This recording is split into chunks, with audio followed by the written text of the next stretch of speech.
North Korea's top diplomat is planning a trip to New York next week to sign the landmark Paris Agreement on climate change.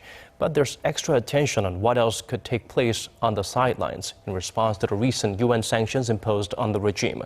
Kwon Soa looks into the possibility of such extra meetings. North Korea's Foreign Minister Ri Su-yong is expected to visit the UN headquarters in New York next week to take part in the signing of the Paris Agreement. The landmark deal on climate change was reached in December last year by almost 200 nations at the Climate Change Conference in France, with a North Korean delegation in attendance too.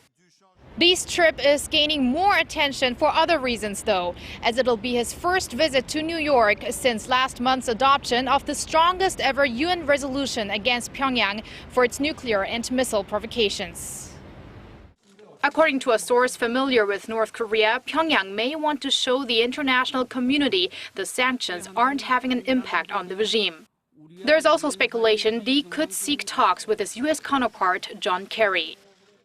With the North Korea recently stressing dialogue with the U.S., it could be that the North is trying to push ahead with a meeting.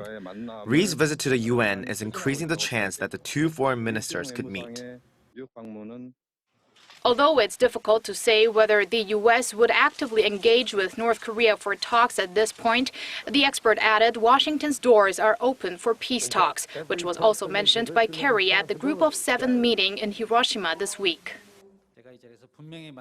What I want to make clear is that South Korea and the US share the view that denuclearization is the priority when it comes to talks with North Korea. As far as I know, Secretary Kerry's statement was based on that same stance. Meanwhile, a more likely meeting in New York could take place with UN Secretary General Ban Ki-moon, as was the case during the North Korean diplomat's previous two visits, but the UN has yet to offer any indication of that. Kwon Soa, Arirang News.